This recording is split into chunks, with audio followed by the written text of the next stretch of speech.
Drew Meredith, how you going, mate? Very well. Missed a week, but I've just saved up a lot for this week, I think. Bring the energy. Yes, indeed. Been busy? We are joined by an esteemed company. James O'Reilly, how you doing? Yeah, well, thank you. I'm actually an individual, not a company, but that's all right. Yeah, well, true. Yeah, wouldn't that be nice? So, how you been? Good segue. Yeah, really well, thank you. Yeah, life's good. End of financial year, we came and went. Survived. And, we're all still here, and my GP thinks I'm in good health, so all good. Wow, that's pretty good for a business owner. That's surprising.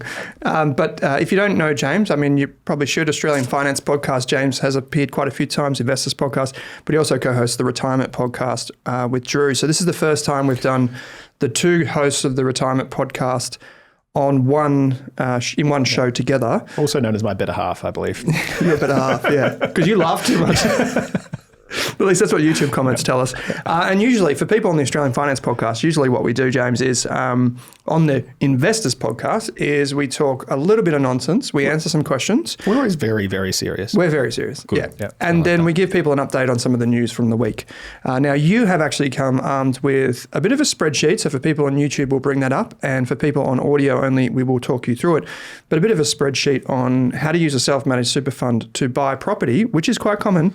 But also, is it worth it? Yeah, and we'll get to the end. It's not at all. You're a sucker if you do it. I'm not joking. I'm serious. And we'll talk about the numbers shortly. Okay, because it is very alluring for people to use their super fund in some way. And I dare say a lot of spruikers do say that you can buy this property with your super if you just do this, this and this. There's entire businesses founded on that premise. Yeah. And it can work for some people.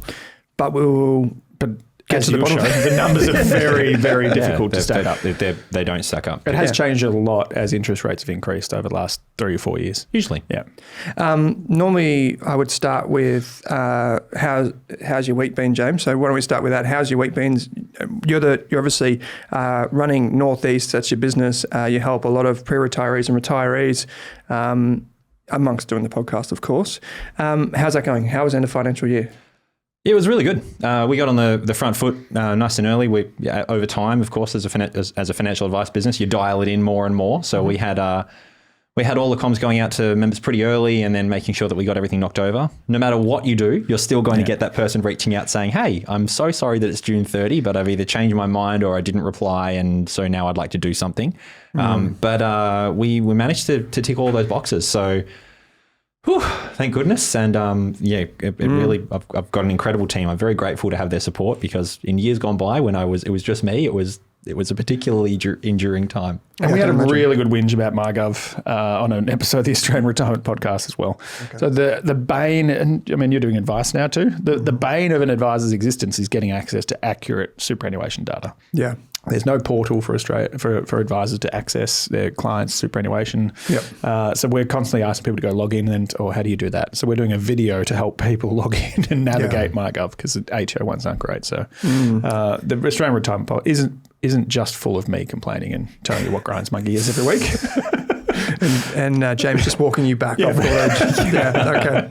Okay. So that's good end to the end of the year. Some people that may be hearing this for the first time may have noted that you said members. Can you tell us about that language? Yeah. A little while ago, we were thinking about the way that we engage with people and the sort of work that we do. And the most common term for financial advisory businesses is clients. Clients. Yeah. But we didn't think it was a good fit.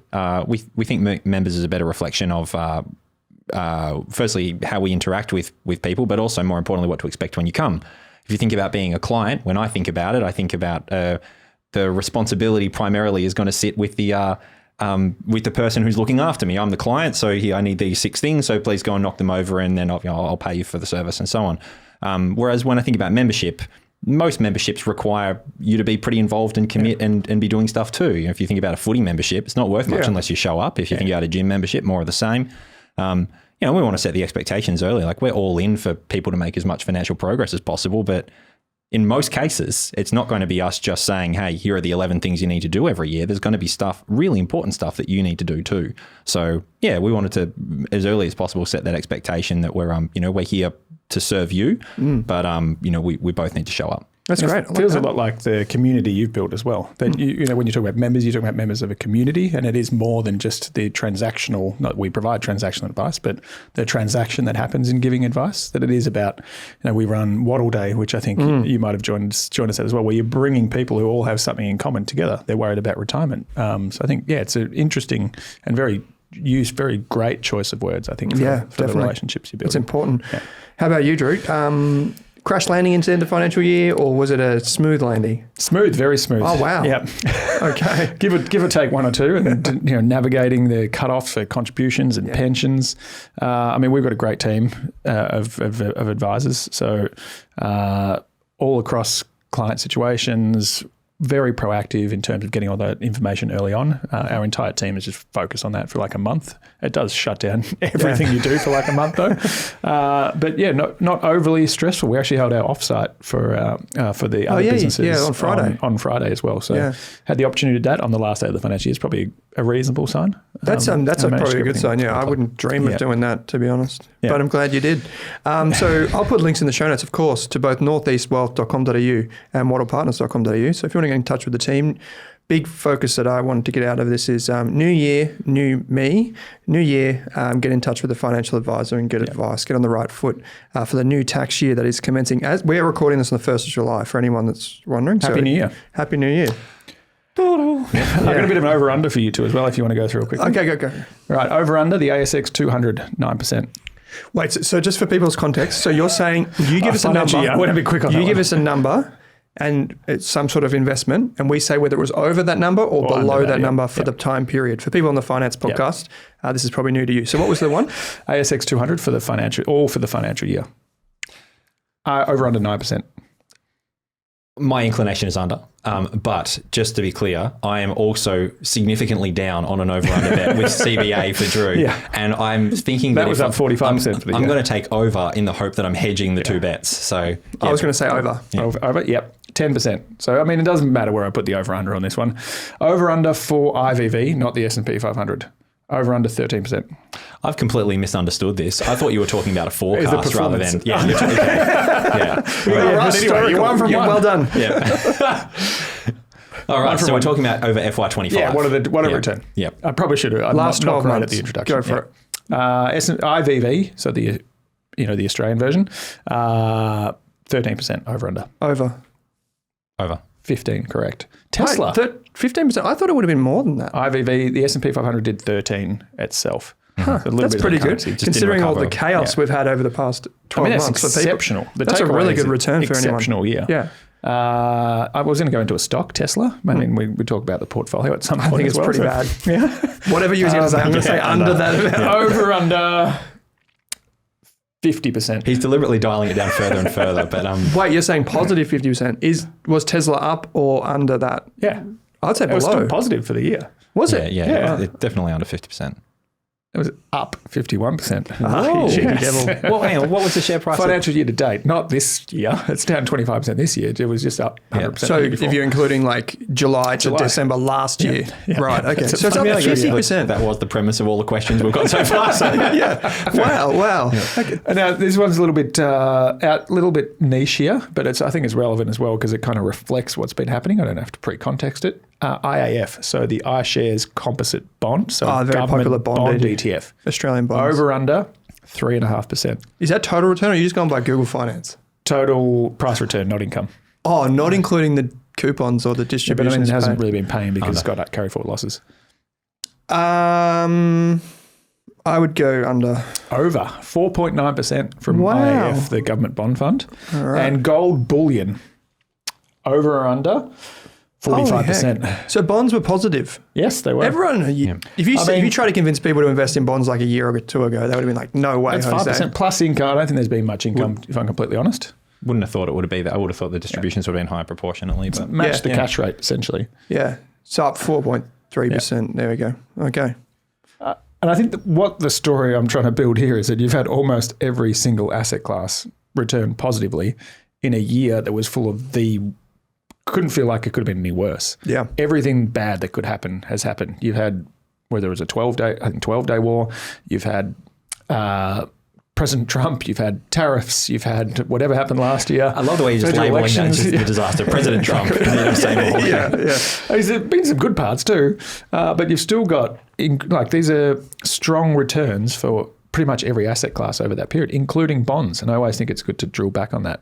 Yeah. And one thing, this isn't fully accurate and confirmed yet, but the average balanced growth fund is likely to have returned somewhere around 9 to 10% over the last 12 months as well. Great news for super people with super, which is everyone. Well above recent average. Okay. Yep. So you were about to say gold, I think. Yep. Over under 40%. Gold in US dollars or gold in Australian dollars? I just did the gold ETF because it was easier. So that's hedged. GOLD. That's unhedged gold. Over. So this is the Global X Gold ETF. Yeah. Disclosure sponsor of our Australian Investors podcast. How much? Over under 40. Under. What did you say? 40. Over. I said over. What was it? 50% for the year. Gold did 50%. Yeah. And if anything, it just reiterates the importance of diversification.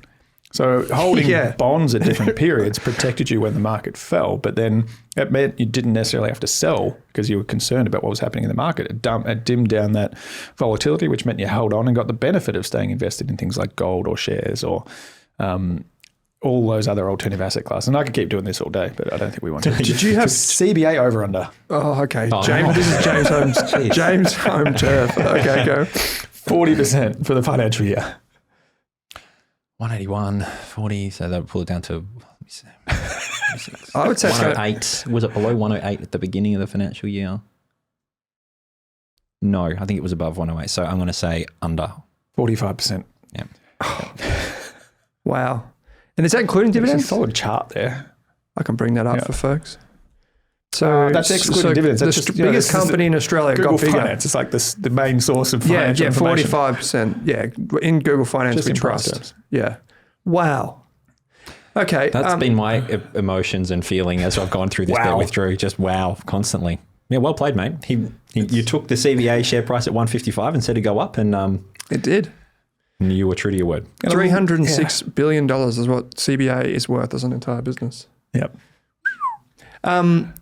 Just to rewind 1 second, I know you've got gold in the Waddle Partners portfolios that you build for your clients. James, do you have gold in your portfolios that you have for your members? No. Yeah. No, we do not. Which also feeling that pain. Which I'm regretting. Yeah, unbelievable how gold has performed over the last little while. And it's, absolutely, especially even against the backdrop that we face, just incredible. Sometimes it doesn't make sense. Like it's supposed to be inflation's good for gold, deflation's bad for gold, higher interest rates are good for gold, lower interest rates are bad for gold. Everything seems to be good or bad for gold. You know what my inference was about 2 years ago or so when interest rates started to go up? This is my inference, James. I'm curious to hear what you thought about this.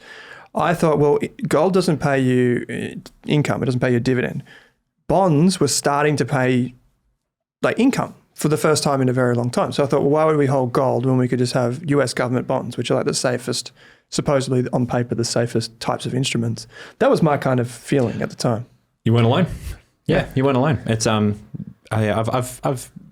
done quite a bit of reading into gold and and what I find really interesting is that in terms of attribution analysis, like what has driven the gold rise, there's a lot of inconsistent opinions, a lot of professional opinions that just vary completely about why it's gone the way that it has. So I mean, if you look at gold over like 10 to 15 years, we've actually held it for a long period of time as a hedge and only retirees. So we're just looking for something. You probably use alternative assets. And I think when you look at it over a longer period of time, it has basically just returned more like a growth investment. Yes, it's had a stunning year or two, but it's basically just catching up to what other growth assets did the 8 years prior. I think it's past that now from recollection. I was doing this modeling for someone not too long ago that said one of our members who said my neighbour's got a bucket load in gold and is saying it's smashing everything else. Yeah. And I said, all right, well, let's do it over the long term. And I did. And it's pretty good. Yeah, and it was true to label. It was smashing everything else. Against, for example, your benchmark balanced funds and things like that, benchmark growth and high growth funds. Wow. So, I thought what else is news? Not every asset has performed well over the financial year, though. Okay. I dropped this little image into the 2 cents notes that Apple doesn't allow us to share. For some reason. But they came out with the percentage change in median property values was in the financial review this morning when I was preparing. And it made for some probably good segue into the talk about SMSF property. But it wasn't great for Melbourne and Sydney. Or at least, Melbourne's not even, there's Melbourne on the chart. So Melbourne property, you have found it. Melbourne property growth for the 12 months, median price was 0.3% for the 12-month period. So if you have inflation, you're negative, let alone paying interest or anything like that. Sydney, 1.3. And the standouts were anywhere outside of capital cities in Adelaide and Perth. Who would have thunk it? Rest of SA who did over 11% in the 12 months. So if you're living in Geraldton, Margaret River, Bunbury, Adelaide Hills. Oh, yeah. Yeah, you also got the benefit of massive yields by owning there. If you're in Melbourne proper or in Sydney, of course, your yields are tiny. So, Wow. Even Darwin did 6%. Mm-hmm. Yeah, Darwin's back, and Darwin's this coming is back. the entire year, but more recently. Bob Catter. I'm not wasting any time on it. Yeah, I think that I think that his approach is really, really driving things. And I'm seeing a tendency. You're probably the same for both of you as well. That more and more people are coming in with multiple properties that are starting to see the challenge of getting the same returns that they used to in growth and income. Uh-huh. But do you reckon that is repeatable? Just looking at this chart, this doesn't include costs. If you have any of these properties in Victoria, your land tax has gone up. Way more than whatever that 0.3% was. They're not even showing the number. It's that small. But do you reckon that other stuff's repeatable? Like regional South Australia, WA, Queensland, even parts of New South Wales, maybe more so there. But do you reckon that's 11% a year? That seems like a lot for regional type. Yeah, it does. Property prices. Coming off a low base. I'd love to to have Pete and Chris make some contributions here from the property podcast. We're going to get all five of us. Imagine that would be very warm in here. Yeah. A lot of hot air, you're saying? What I've observed is, for example, WA/SA, two of the best performing markets over the last few years, cities have been Perth and Adelaide, right? And then what often happens is that you say, okay, we're trying to buy, for example, an investment property in Perth. So that's the city proper, Perth, or in the metropolitan area. But then as the value grows to a certain level, well, we're still happy with Perth, but just not metropolitan Perth. And so that can drive a lot of that rest of WA and rest of SA. We're trying to buy in Adelaide, but it's not technically Adelaide, it's on the fringe. But it constitutes rest of SA, even though it's not your really remote kind of area. Straight out. It's interesting, isn't it? Because if you had a property in Sydney, Melbourne, Brisbane, even those major cities, Adelaide, Perth, and you had a lot of equity built up, and say you were a property type of investor, which we'll talk about in a sec, you would have a lot of equity in your home, in the city, so to speak, which would have a greater purchasing power if you then go and get a cheaper property a little bit further out, which would drive up prices really quickly. So that flow-on effect from having a property near the centre of the city then allows you to invest more in a regional area. Like here in Vic, I got a mate that was looking to buy in Bendigo, even though he lived in Metro, because he had equity, but he couldn't afford in the city. Yes. Yeah. It's going to be fascinating as a side note to watch particularly how Melbourne goes, because, we've just got so much bloody debt, don't we? In terms of trying to attract international investment, or domestic and also international investment, there's a lot of investors that are not in Victoria that are saying, look, I'm happy to buy in Australia anywhere but Victoria. And that ABV, anywhere but Victoria, is becoming more common now because of the... Is that a bit of an acronym? Here we are. Yeah, ABV. Making a run of politics. ABV. That's right. Yeah, I'm happy to buy an asset, looking to buy property, perhaps a lot of property, but ABV, because I don't want to have to deal with not only the existing taxes that apply, but also from we had a budget not all that long ago, and it was awful in the sense that it was like, well, we're not making any inroads into actually paying down this debt, and Victoria's not going to start getting attractive again from a business or an investment perspective until we get on top of this debt. So that's my rant for the day. But we need to be so much better here to make Victoria and Melbourne more specifically more attractive for investment. I believe ABV is on seltzer and beer cans as well. Is it? Yeah. That makes sometimes sense. I feel like I need a few beers after reading that. But it's interesting because I, as a Victorian, and you guys are employers as well, you notice this, a lot of it's leveraged onto small businesses around Victoria. And it's like there's a COVID thing, catch up for this. And then there's a debt repayments thing here. And you're just like, wait, what? There's always a new levy. It's crazy how they're actually trying to repay it with small businesses in particular in Victoria. Anyway, great news for us. What else is making news in the world of finance, Drew? I had the big one here, which was, we had a question about this the last recording, which was the big, beautiful bill. Oh, yeah. That was going to see Yeah. Be careful.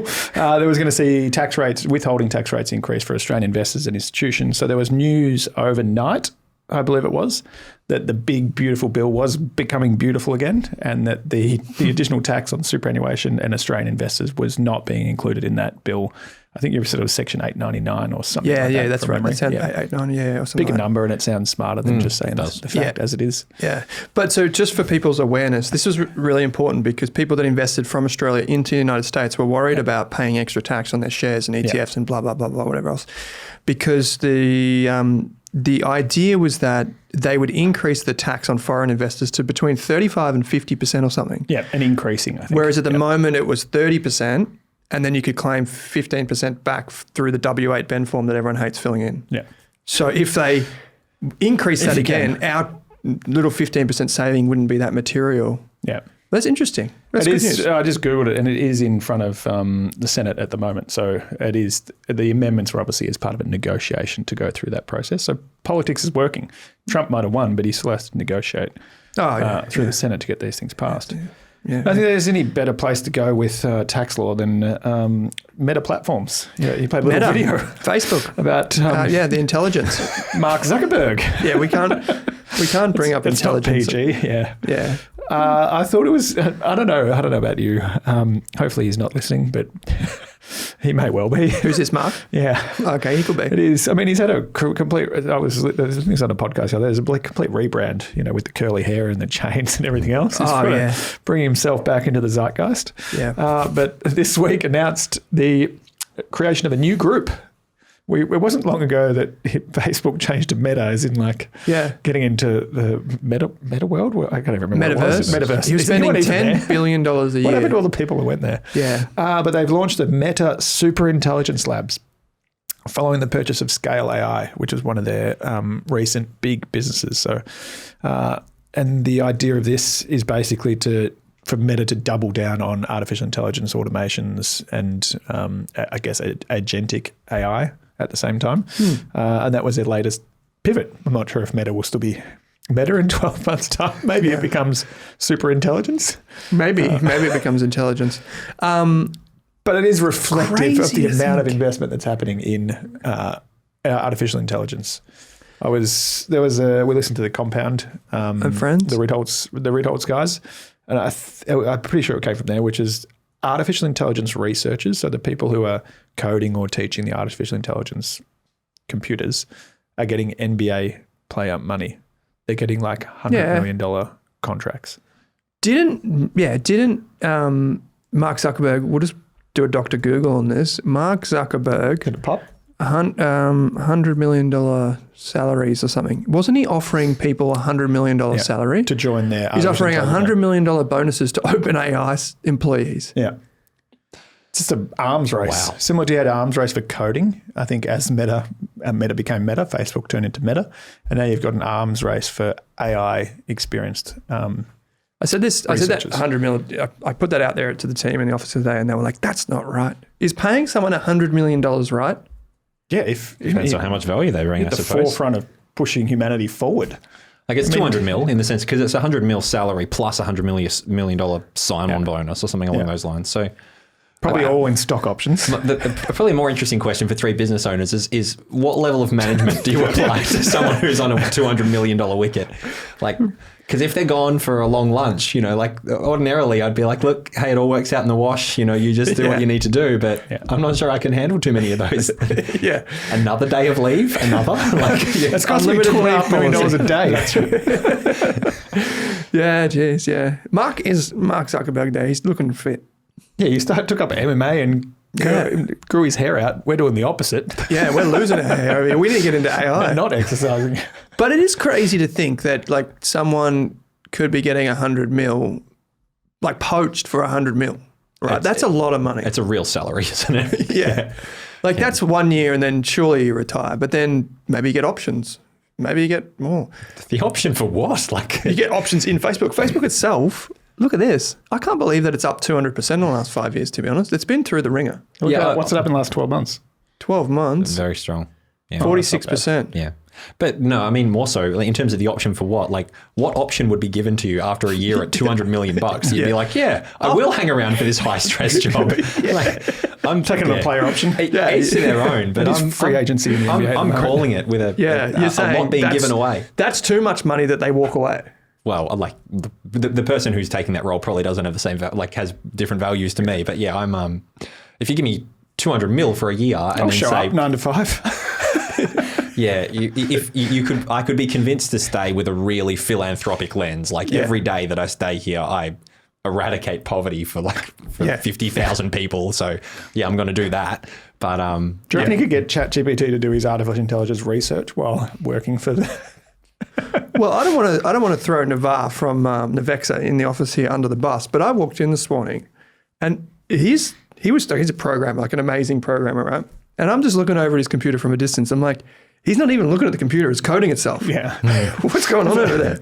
You know, he's eating breakfast. Yeah, he's just got his Wheat Bix, and the computer's coding itself. I'm like, what?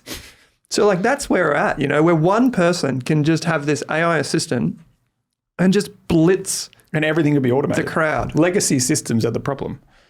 It's crazy. Which takes me to the text message I sent you this morning. Yeah. Which you haven't got a paid subscription, so you couldn't read it. Oh, yes.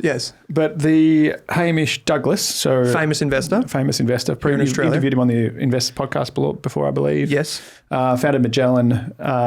So he is back in the news this week and came out saying that 50, 60 or 70% of the S&P 500 or any index in the world basically could collapse amid the massive boom in artificial intelligence. It completely breaks business models. And talk about legacy systems. Financial advice is one where you have to work pretty hard to get out of your legacy systems. I mean, we don't have to talk about what his solution is to dealing with that collapse.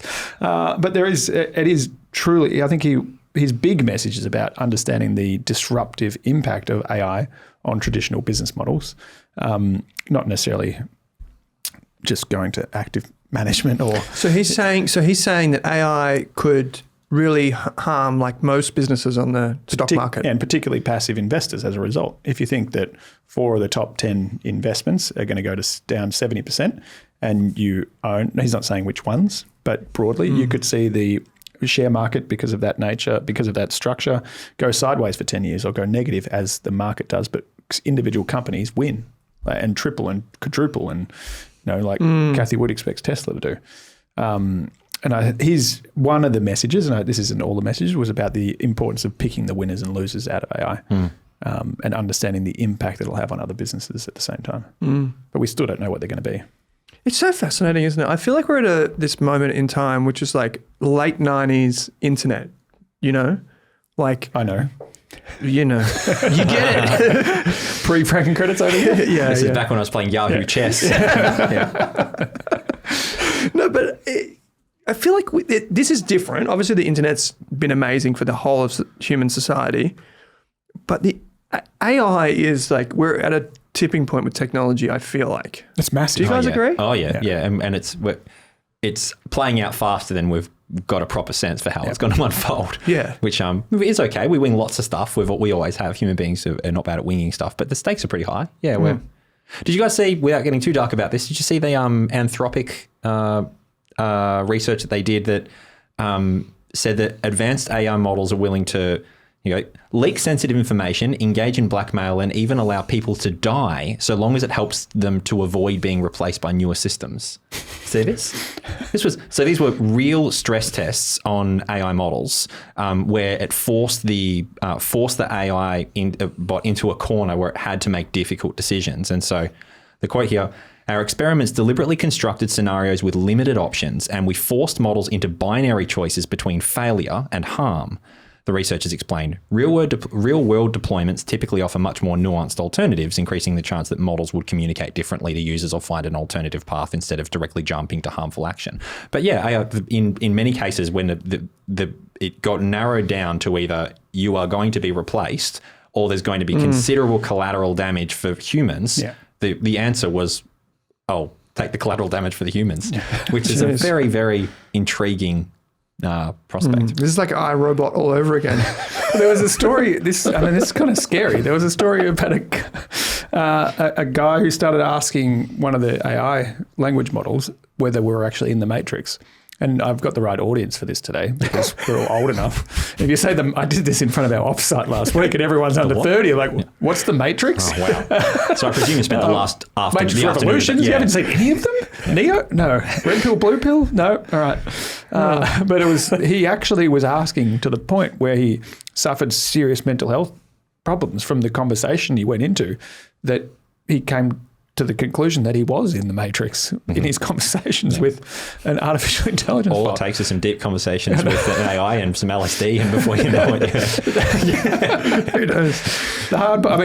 It's difficult now because you can talk to AI and then you can pick which voice is talking back to AI. So people will walk around the office, walk around the street, asking their AI what to do. What should I have for lunch? Well, it's interesting, isn't it? Because so two extra things here. One is there was a challenge that they gave to Anthropic's Claude to run a business, which was it was just like a trivial lemonade stand business. Anthropic's Claude stocked a fridge with metal cubes when it was put in charge of a snacks business, and it actually ran the business into a massive loss almost instantaneously. Well, that's Hamish Douglas for you. That's what he's saying, right? He was right all along.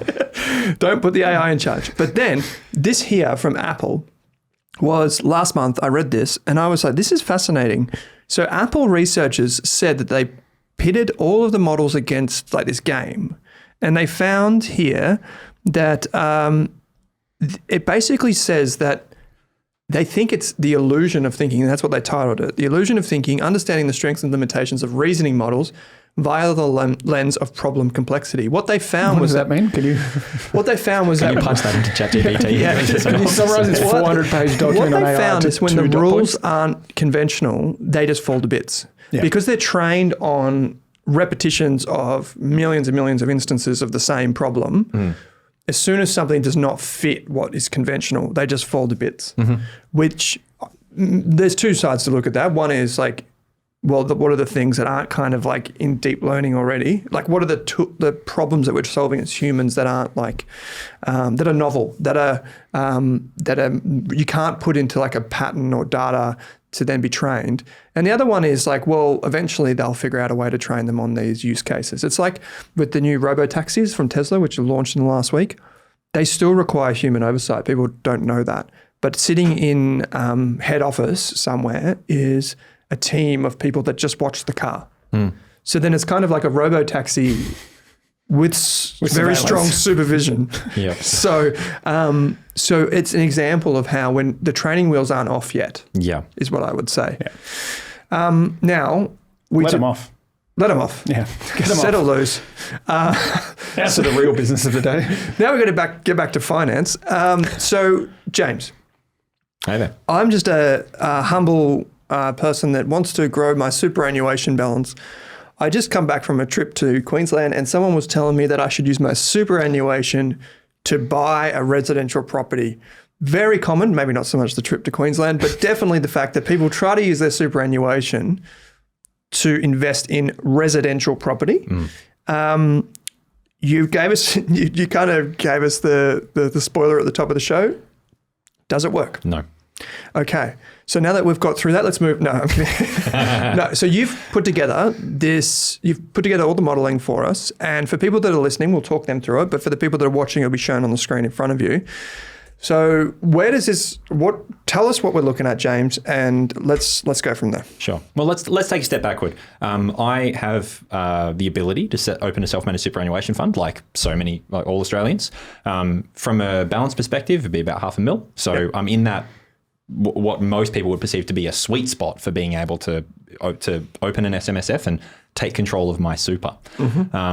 Now, self-managed superannuation funds have been successful for many, many reasons, but one of the main reasons that they are pitched, and this upsets me to no end, is that they're pitched with the idea that you should take control of your super, as if your super's, as if it's not doing something productive, as if it's all the money's just being wasted and you have no control over it and you'll be better with control. Now, firstly, that marketing drives me nuts because that's a trap. For almost all Australians, your super is being looked after professionally by a team that are very well equipped and capable in almost all cases. So the idea that you can get better outcomes versus that team is kind of laughable. But that said, human beings like control, and so it's a very attractive marketing message to say, hey, actually, I do want to take control. Human beings also like property, or Australians also like property quite a bit. You can own it, it's real, there's bricks and mortar, that sort of thing. And so when I was looking at all the different options that I have to increase my wealth, one of them was we said, okay, I've tipped over that balance. So it's high time to look at this again and see if it stacks up. And I was expecting, when I ran these numbers, the idea of opening a self-managed superannuation fund and, importantly, buying property in that fund. And the reason why that would be the primary goal for me is because my money's in a wrap account, and what that means, my superannuation is in a wrap account, and what that means is that I can invest in direct shares, I can invest in ETFs, I can invest in international shares. So I can pretty much get what I want, broadly speaking, in traditional markets. Yeah, except for specific cryptocurrencies, but I can still buy, for example, I can still buy like crypto ETFs and things like that. Probably not Doge. Yeah, no, definitely not. Yeah, what a shame.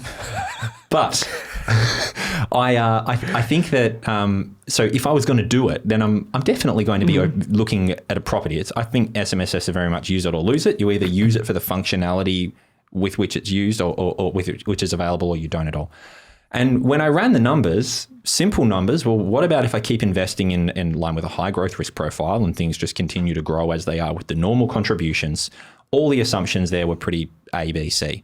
And scenario 2, what about if I use geared money, which a lot of people will be familiar with, and that idea is that you're investing in, let's say for simplicity, an ETF, but there's borrowed component which leverages you and gives you much higher both gains and losses. Owen knows all too well. Yeah, I've got one of them in my fake news portfolio. Okay. I presume it served you well. Well, it's a bet against Drew. Yeah. And it's only for 2025, and it's not doing too well. No one's bets against me seem to be doing well. Just a quick update for people that are listened on the Australian Investors Podcast every week. The Dizzy Rascals community portfolio, which was a $10,000 fake portfolio, is up 4.93% for the year. Mm-hmm.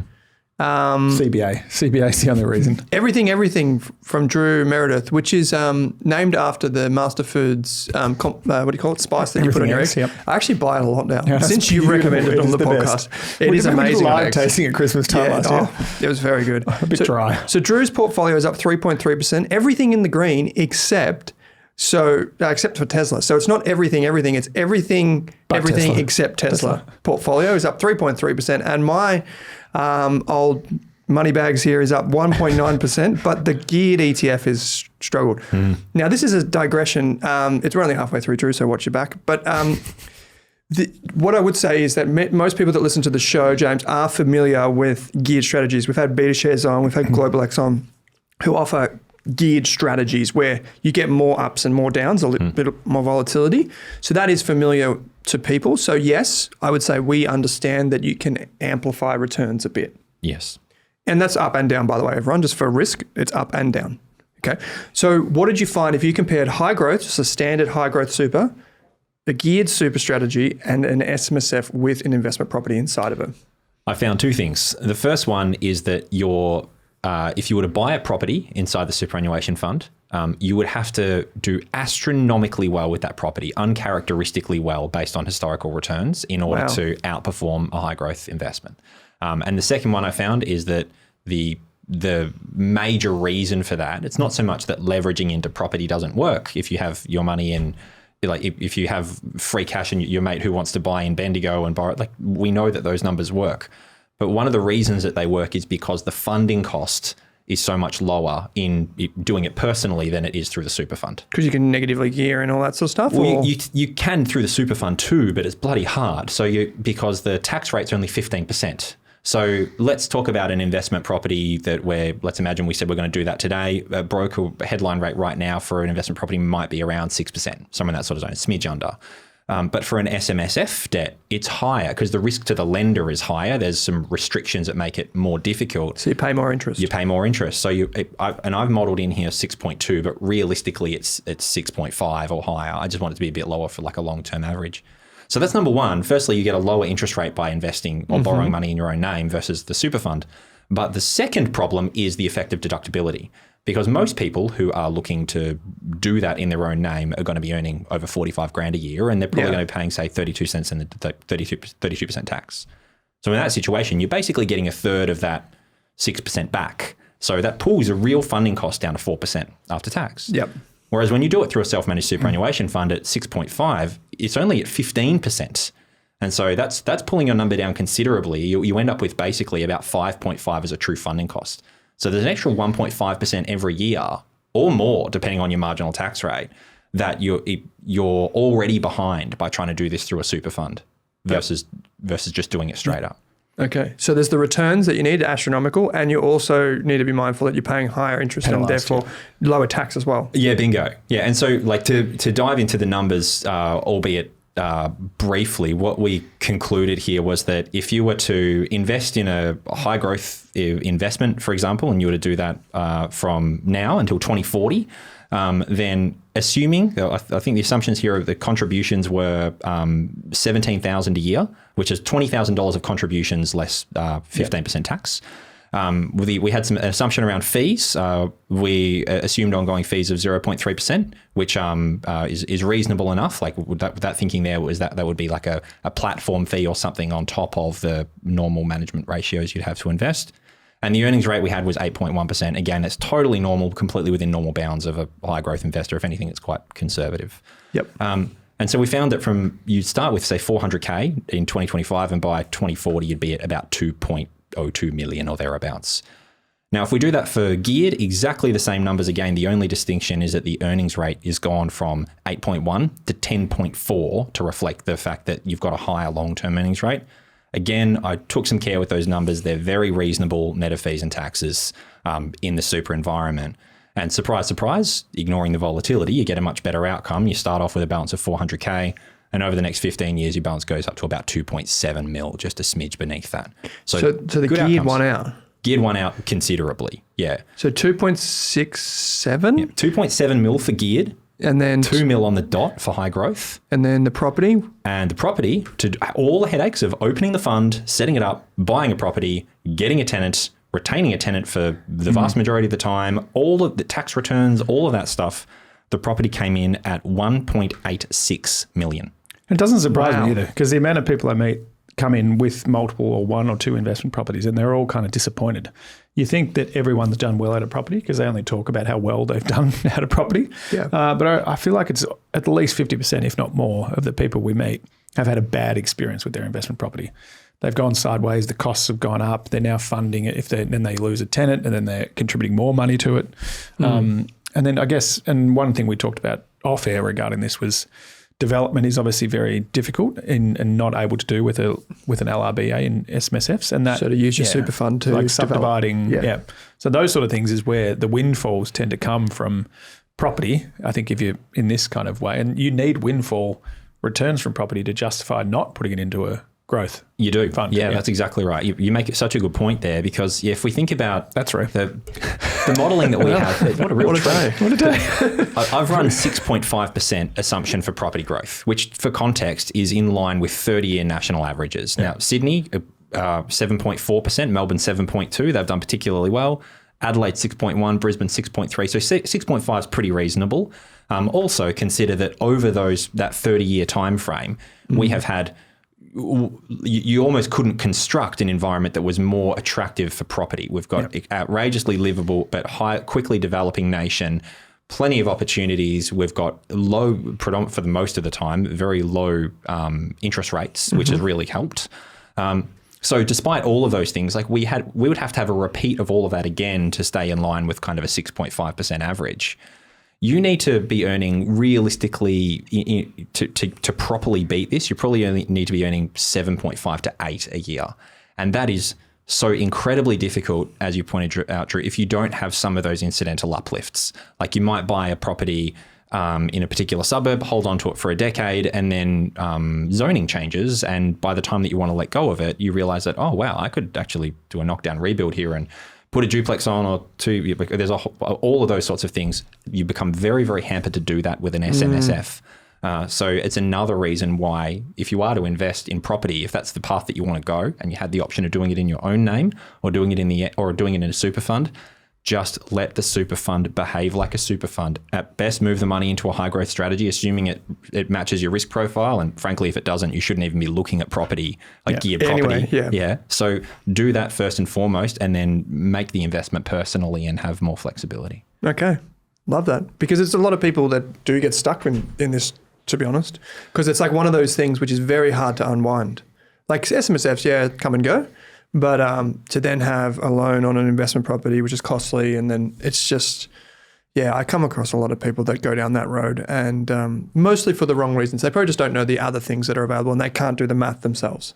And I think in an unbiased way. Yeah. And also to add to that, I think that people don't naturally understand the effect of compounding of a normal high growth investment, for example, to the extent whereby if they do even remotely well or in their perception, they say, this has served me really well. So you've got people out there that are in this green shaded area that are actually underperforming by a distance if they'd left the money where it was. And they're advocates. They're saying, hey, this is great. I've got my own property. I'm taking control of my super. And it's like, well, if I back test what you've done, you would have been better just leaving it there by $100,000, $200,000. So that's one of the challenges that you face too, is unless you run the numbers in advance, you looking backward isn't necessarily giving you a real representation of whether or not you made money. Yeah, that makes sense.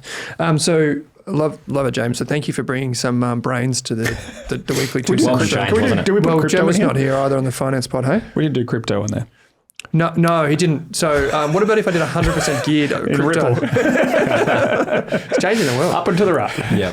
So we do have some questions that we can get through now. One of them is a bit of a segue from what we were just talking about. In fact, two of them are. And if we do answer your questions, we absolutely love to do that. However, strictly note that this is general in nature. We don't know your needs, goals, or objectives. So any question that you send in should be strictly known to be general financial advice under Australian law. If you want personalised financial advice that takes into account all of your needs, goals and objectives, you should reach out to a financial planner who is licensed and you can trust, like the two sitting right beside me right here. I'll put links in the show notes to find out more about both Northeast and Wattle Partners. Importantly though, always read a financial services guide when you're presented with one. And if we do talk about things like ETFs or super funds, they come with something called a PDS, a product disclosure statement. Be sure to read that before you invest or acquire that financial product. But hang on, stop. Jeez, that was good.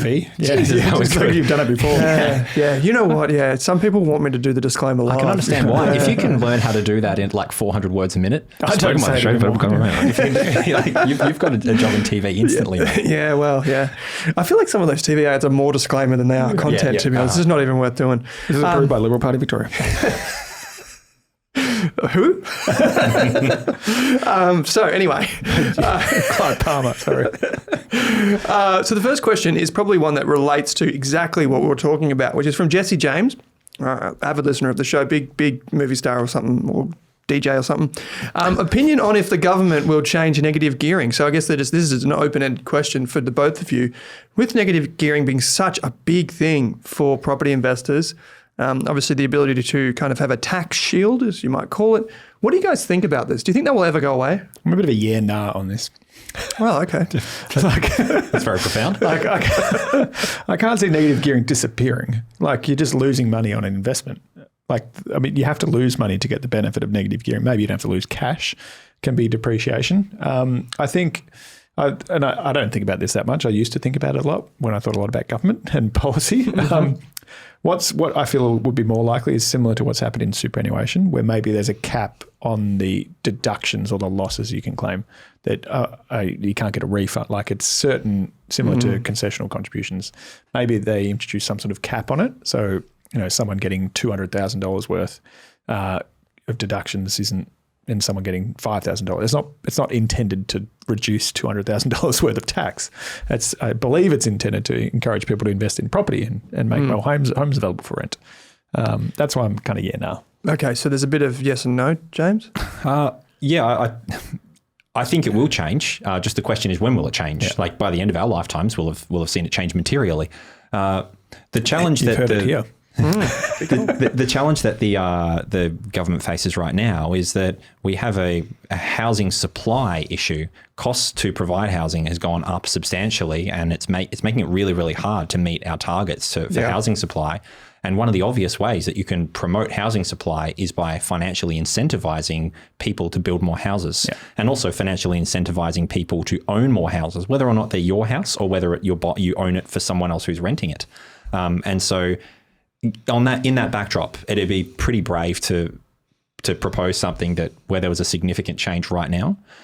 Having said all of that, we have the Productivity Commission that is going in or getting together in July, August, and the findings are all getting released. So the Productivity Commission essentially it's headed up by Anthony Albanese, and it's reviewing, amongst other things, just broadly productivity for Australia, and it's going to be looking at tax rates. It's going to be looking at looking at company structure. Yeah, a whole host of different things. I didn't get the invite. No. Doctor, I'm surprised you weren't invited. Must be some sort of a mistake. If you look under that email offer from Mark Zuckerberg, the $200 million one. Don't get distracted, Drew. If there were going to be any meaningful changes to negative gearing in the medium term, it's very likely that we would see that commentary develop and materialize over the next 6 to 7 months between the Productivity Commission evolving, and then if they stick to their timelines, the findings getting handed down in January, February. So it's going to be a really interesting time from a tax perspective, amongst other things, of course. But from a tax perspective, we're probably very likely to see some strong indications of where things are headed. Labor has a massive majority, of course, so if they want to implement any of the stuff, now's the time. So I don't know about you guys. I'm watching that really closely in terms of how it will affect members, but also selfishly how it will impact me and our family. And I've had a few conversations this week about big changes in law and legislation. So if there's one little tidbit I'd provide here, it is don't act on rumoured changes. There will always be room to adjust your strategy to actual changes when they occur. Mm-hmm. Interesting. Yeah. I feel like we've got a bit of a hung parliament. So I would maybe sit on the camp. I don't think I've ever been that politically correct. No, but that's a good way to think about it. Is like there's always something to be mindful of, like the Division 296 or the $3 million for large super balances. Like the Greens in the Senate, obviously, were trying to make it $2 million, which would have affected even more people. And then there's talk of different tax rates and different, like all that sort of stuff. You never know, I guess, is the answer. Negative gearing, though, I feel like it's like you're kind of shooting yourself in the foot if you remove it too quick. And we're seeing that right now. I think Chris on our Australian Property podcast made a really good point last weekend when he said that developers, like property developers, are not charities. If something doesn't make sense, they just don't do it. They just don't do it. So then who's going to build them? Yeah. You can't just be like, all right, builders, all of you guys, build houses. You'd be in trouble with your 7 townhouses, wouldn't you? Wow, my vast portfolio. I think about this a lot, actually. I don't actually see a great need to invest in property. I actually personally we obviously have our primary residence, and I'm more than happy to debt recycle and do all that sort of stuff. But I would be happy if I had enough infinite amount of money. Sure, you'd have multiple houses or whatever. Who cares? Houses, though, not investment properties. Yeah, but like you'd maybe have a summer getaway in Lake Como. I don't know. I wouldn't want to be. I'm a tenant. I wouldn't want to be a landlord. But I don't think it makes as much sense once you actually do the math, like you've done, James. It doesn't make that much sense. It's more of like a what's familiar, tangible, that sort of a thing. You get a bit more gearing for sure, but you can do that in other ways. And there's some, even for people that don't own property, there's some great geared strategies that you should use cautiously, of course, but there are those. So I would say it doesn't get cut in the next 10 years. Oof, all right. That's an over-under. That's a long over-under, isn't it? Yeah. Next 10 years, put me on record, Siri. That with CBA. Yeah. Next 10 years, I think it will change, agreed, but I don't think it will change in the next 10 years. I just think it's going to be too hard. We are so far behind on building enough houses for Australians. And if we don't build enough houses, it leads to a lot of social issues for our country. And that then prevents people from migrating here that we need to migrate here to stimulate the economy in other ways. And it becomes a nightmare. So, yeah, watch the Victorian government go and cut it or try and do something stupid. Taxman says, after lodging my intent to claim a tax deduction with my super company for after personal contributions. I don't know, after-tax personal contributions. You can contribute it from your savings, yep. Yeah. So they've said the deduction labelled notice of intention tax deduction was deducted from my super, 15% of my personal contributions. I'll untangle this in a minute. I call it a notice. When I asked my super fund, they told me that there was a contributions tax they're required to take. Considering this money was already after-tax money, I contributed. Does that mean I will be getting a 30% deduction if I say my personal tax rate was 30%, or is something wrong? So there's a bit of word vomit in there. Yeah.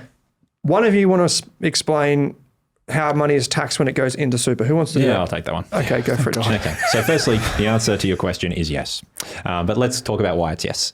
So as you've pointed out, if you put money into superannuation and you claim a notice of intent to claim, or you submit a notice of intent to claim a tax deduction for this, well, then the superannuation fund pays tax on that contribution at 15%. Okay. That's the cost to get the money into the super fund as what we call a concessional contribution, which means you've claimed a tax deduction. Okay. However, if you do submit a notice of intent to claim a tax deduction, then of course, a notice, you are allowed, I can't do it. No, it's a notice of intent. If you do that, then I tried once, all right? I tried to go with you. You're on your own. So if you do that, then you are able to claim a tax deduction for it, which is why it works. So I think Taxman here is, the question is coming saying, well, this is after tax money I had in my pocket. So I've already paid tax in order for it to get into my pocket. So if I'm giving it to the super fund and then they're taxing it at another 15%, yes, that would be double tax were it not for the fact that by putting it into the super fund, you get that by claiming a tax, it's essentially the tax deduction is unwinding the tax that was occurred when the money came into your pocket. Yep. So yes, you get a full tax deduction on that money. For simplicity, let's say that the number you put in $10,000 because that's a nice, neat number. You would have $1,500 of tax into the super fund. So $8,500 would go into the super fund and be invested and do good things.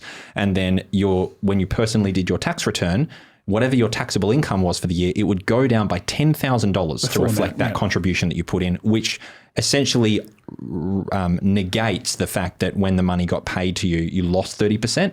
Now you get 30% back to offset that entirely. Okay, that's a good one. Yeah, so putting money into super, there is a tax element for that if you claim a tax deduction. You want a marginal tax rate at least of 30% if you're going to do it, which is you get a little bit of a benefit below that, but over $45,000, the tax rate is 30% on every dollar. And obviously there's a 15% benefit or a 50% benefit if you annualize it on making the contribution for concession from your after-tax savings. Okay, great. Next question is about finding a good financial advisor. So hopefully you guys have thought about this before. This is from Darren. Says, that's a fake name, by the way. Not sure how much appetite there is for this question, but it's a bloody good one, Darren, so thank you. I'm Aussie that's been abroad for roughly 20 years, and now I'm returning. Do you know any good advisors who have a holistic view on taxes and asset setups for Aussies returning and becoming a tax resident again? To be honest, it's been difficult to find someone. And gents, I've got to admit, trying to find a financial advisor at the best of times is pretty tricky. Yeah. Second to that is when you've got assets overseas or you're trying to navigate global stuff. Do both of you guys deal with clients who have either come back from overseas or have overseas assets? Yeah. Yeah, for sure. All right, Drew, James went last time. Talk to us about this. How would you find someone? What would you need to know? I think the key here is that you want to find someone who's willing to work with other professionals. It is incredibly complicated. If, a lot of people from Singapore moving back, Hong Kong, all these kind of places, and the tax law is completely different. Yes, the Australian, being a non-resident is quite straightforward, but the tax implications can be complicated. Particularly, even the US and Europe gets even more complicated. So I think what I always say is you don't just want one specialist who claims to be able to do all of these things that can help with taxes, structuring, and do the investments in entity. I think you want to find an advisor who works with other professionals to do so. We've worked, it's not a large portion, it is probably less than 5% of our clients are in this situation. But in that case, we work with some of the biggest accounting firms to make sure that the strategies we're putting forward are being tested for that region or that legislative environment, or what the implications are if they're still tax residents of other places. So usually where someone is a one-stop shop, it's they're doing something not particularly well, if that makes sense. So if they can promise to do all the taxes and structure and then do something fantastic with investments, it's not usually the case. What you want is someone that knows enough not to stuff up and outsource to a professional for the complicated stuff. And then most advisors can deal with the structures and the investments and the superannuation strategy once you get here, but not alone. Yeah. Because there's a lot of people with UK assets, like a lot of people from the UK Pensions, in Australia, that sort of stuff. There's a lot of people, you said, from Singapore, or people that worked in like the US or places like that, even the Middle East, a good tax haven over there. James, anything to add on that? I think you said that really well. Yeah, once again, that's twice I've said that you've done something. Good on you, mate. Well, you're just flying today. Full compliments today. Owen never gives me any. It depends on how complex your situation is and depends on the assets that you hold overseas. Sometimes we sit down with people that come, that return from abroad, and you look at their financial situation and say, well, it's almost completely immaterial, the fact that you were overseas in the past, and you're making this a really big deal trying to find someone that can navigate the fact that I was previously in whatever country, because your situation's far simpler than that and it doesn't matter. So other times you'll have people with really high, like lots of investments, and then again, it becomes more and more niche how embedded you are. Something to be very mindful of for a lot of people though, which I think is one of the great features that for expats or people that return back to Australia, is that typically speaking, depends on the country, but typically speaking, the cost base of everything that you own when you return back to Australia and become a tax resident again, the cost base is reset to the market value at the date of your return. Keeping good records. Yeah, and this can be huge. Consider a scenario, which we did this quite a few years ago for someone who went to Hong Kong. They went to Hong Kong for 5 years. They were a member. We said, look, you go over there, have a good time. He had a great work opportunity. Yeah. We'll pick things up later. But he also had a lot of free cash to invest. We said, well, let's wait until so our advice was wait until you're no longer an Australian tax resident. And then when you're no longer an Australian tax resident, make these purchases. Here's what we recommend that you purchase. So I'll leave you to do that when the time is appropriate. And then when he returned, it turned out to be 3 years later, he returned. The cost base, like even though he had good gains on that entire portfolio, there was no tax to pay, because when he came back, the cost base reset to that date, and then we could freely trade and do whatever we wanted. So there's a couple of little niche things that you can do. Again, it's quite circumstantial to the taxation agreement that exists for the country that you're in with Australia. Very, very common though to actually get a clean reset for cost bases when you return as a resident, and therefore it is a great time to seek financial advice because you can really take control of your finances again and hopefully do it in a way where the tax is great. Yeah, great. So if I could summarize it, make sure they're well resourced, number one. Number two is be prepared that there may be multiple people involved, which obviously comes with an extra cost, but there may be substantial benefits as James just articulated. Okay, last question for today's show, which is from Bankworthy, the third camel of truth. So one of your mates, Drew? I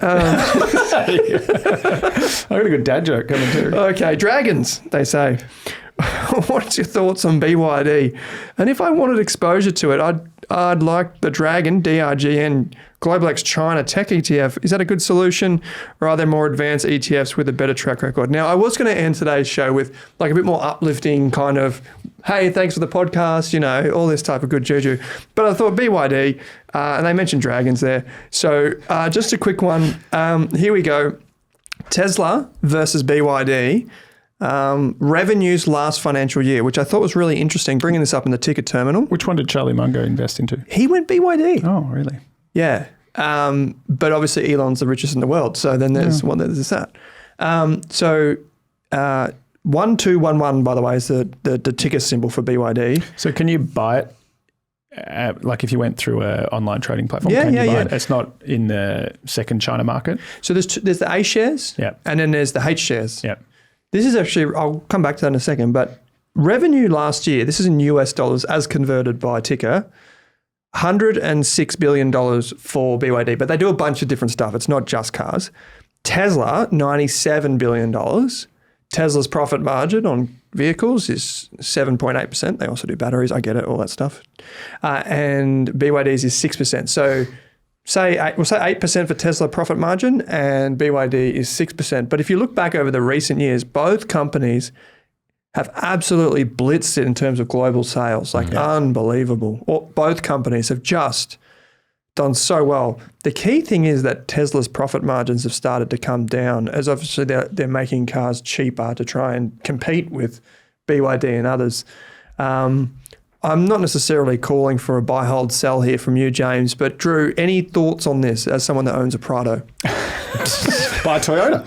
Buy a Toyota. Okay, made in Japan. No, I think, the question is, do you buy Dragon or do you buy BYD? And I'm like, if you've got access to a trading platform that allows you to buy BYD, for us, it's pretty simple. Find the best expression of what you want. You want BYD, buy the stock.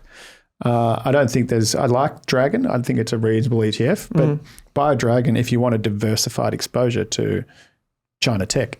But when you get a diversified exposure to China tech, you're getting a lot of different things. You're probably getting things you don't want. So you've got Xiaomi, you've got Tencent, you've got JD, you've got Alibaba.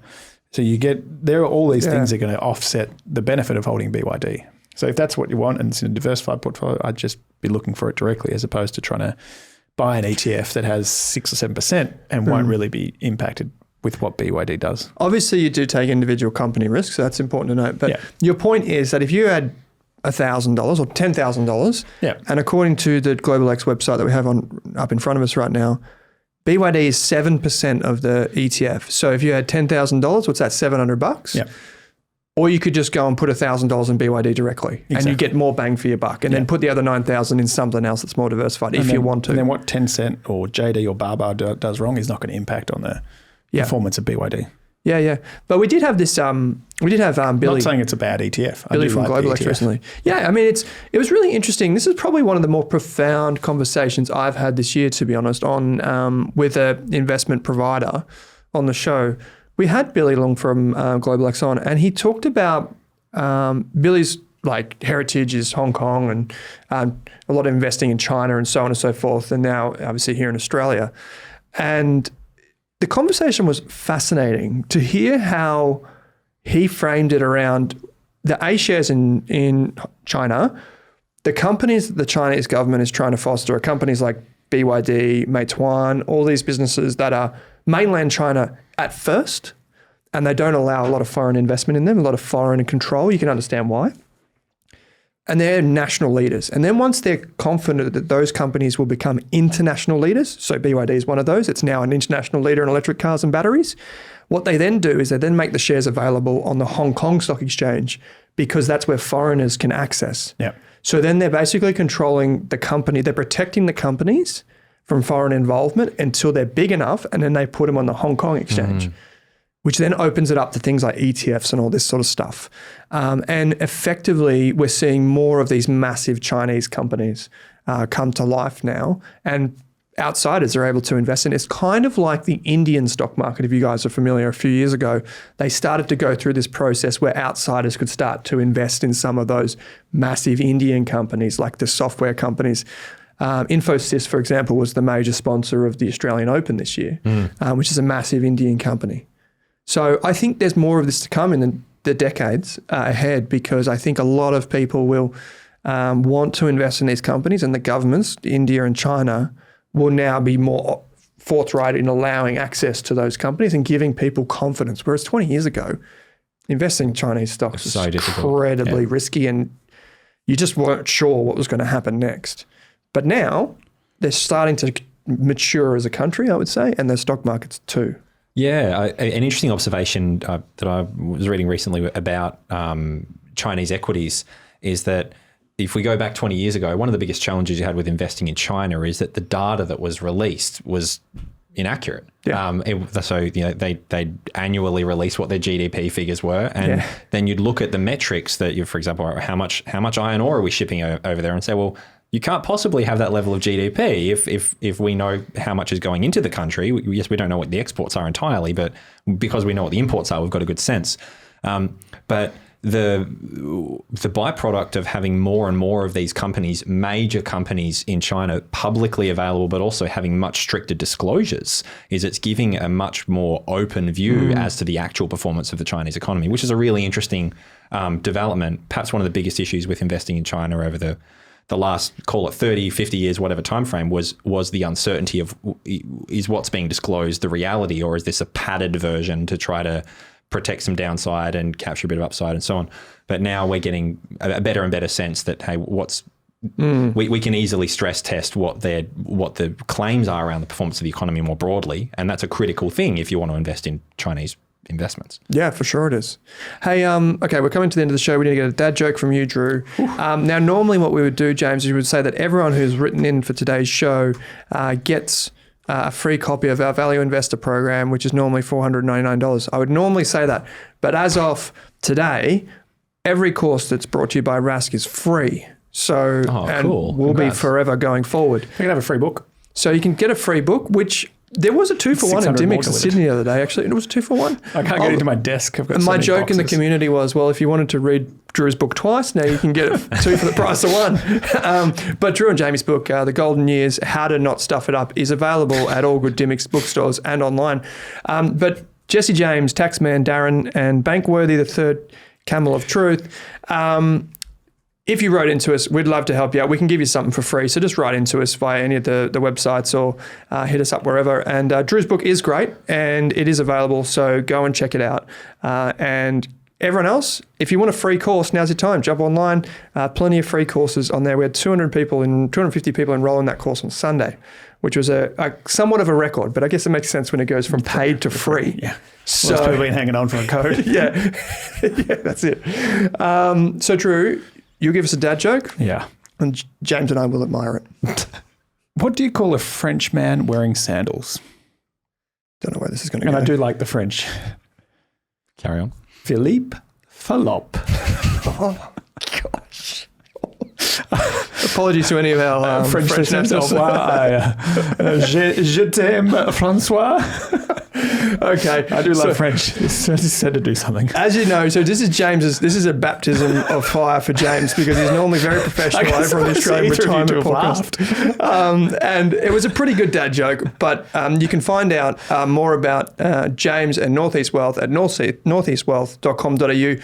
We can make the spreadsheet available to you as well if you're looking at SMSFs. Yep. James has given us a thumbs up. We can make that spreadsheet available to you, which would be absolutely wonderful before you make that decision with your super. Why not just reach out to a financial advisor anyway? Drew, Meredith from Waddle Partners, always a bit of fun, mate. So thanks for au revoir. Arrivederci. Thank you for joining us. Ciao. And James, absolute pleasure. Find out more about what these guys can offer over on the Australian Retirement Podcast. It's in your podcast player. Fastest growing podcast this year at the Rask Network, and it's awesome. So check them out every week. James, thanks for joining us. Awesome fun, boys. Thanks very much. Thanks for watching this episode of the podcast. If you want to hear more from us, you can get daily videos and podcasts on Rask's YouTube channel, or if you want to enroll in a free course on investing, property, business, money, you name it, you can join over 34,000 other students and enroll in a free course on the Rask website. Simply head to www.rask.com.au and follow the prompts. Thanks for watching this Rask podcast.